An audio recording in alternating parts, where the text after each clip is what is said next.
Thank you for joining this presentation. My name is Martijn Starmans. I'm a PhD student at the Erasmus Medical Center in the Netherlands.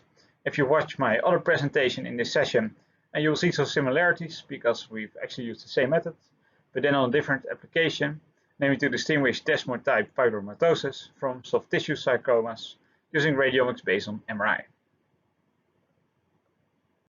I have no conflicts of interest to disclose. In this study, we're looking at desmoid-type fibromatosis, which is challenging to diagnose, mainly due to its rarity. And the diagnosis consists of two parts. First of all, we need to distinguish these type of tumors from soft tissue sarcomas.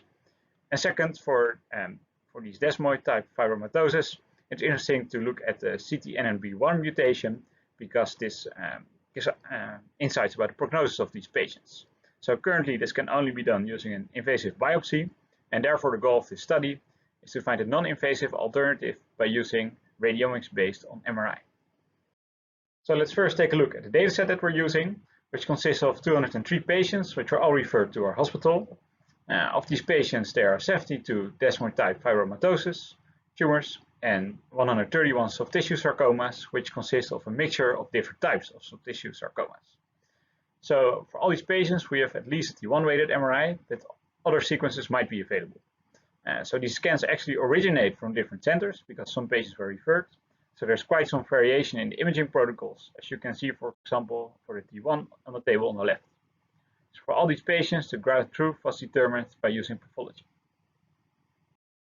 So let's take a look at the radiomics method that we used. We start off with the T1 images, on which the tumors were manually segmented by a clinician. So suppose we also use T2 images, then we don't manually segment the tumors on that as well. We use image registration to automatically warp the segmentation to the T2. Then for all these sequences, for all the patients, we extract some features. So these features give us information about the tumors. So these might be simple descriptors, such as the intensity of a tumor, for example, the mean intensity.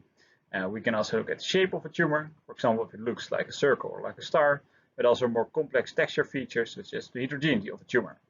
Well, we extract all these features for every patient. And for all these patients, we know, for example, in a differential diagnosis, whether a tumor was a desmoid tumor or a soft tissue sarcoma. And then we're going to use machine learning and some pre-processing methods to create a decision model. However, there's a wide variety of methods available, and we don't know beforehand which one will work best. So therefore, we collected a whole bunch of machine learning methods and pre-processing methods. And we use automatic algorithm optimization to automatically find the best combination of parameters and methods, which will give us the most optimal performing decision model. So let's look at some results. First of all, the differential diagnosis. So here I've depicted some results based on a location-matched subset of the cohorts to better compare the performance with radiologists. So on the top left, you can see the RC curve of our model, which is based on a 100 times random split cross-validation. Make sure we separate the parts and train and test the model. And you can see that solely based on T1, the performance is quite well. But actually using age and gender also works pretty well. However, if you combine the two, you get the best performance. And other sequences, such as the T2, didn't add anything to performance. So we've also depicted scoring by two radiologists with access to all available sequences, age and gender. And you can see that their performance is similar or a bit worse to the model. So here are some results for the mutation analysis. So only for 61 desmoids, the CTNNB1 mutation status was actually known. And we use here the same evaluation setup as previously, but since there are three types of mutation, we use a multi-class model. So as you can see on the left, both for the RC curve and from the exact performance values in the table, the models actually perform very similar to guessing. So what can we conclude from these results? Well, first off, we saw that radiomics can actually distinguish these desmoid tumors from soft tissue sarcoma with quite high performance, and the performance is similar to two experienced radiologists. However, we also saw that radiomics cannot yet predict the CTNNB1 mutation because those models didn't perform pretty well. So what can you use this model, especially the differential diagnosis model? So you can use it in the diagnostic workup of these patients, but also, for example, in selecting patients to include in clinical trials. So you don't have to use a biopsy, but you can use our model to determine which patients are, for example, desmoids to include in your trial. Obviously, our study also has some limitations. So first of all, while we did use a multi-center dataset, true external validation is still required to validate our findings.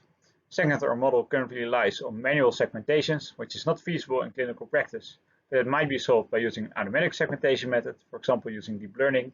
And last but not least, the size of our dataset for mutation analysis was rather limited, so that might be the reason why the mutation analysis model didn't perform so well.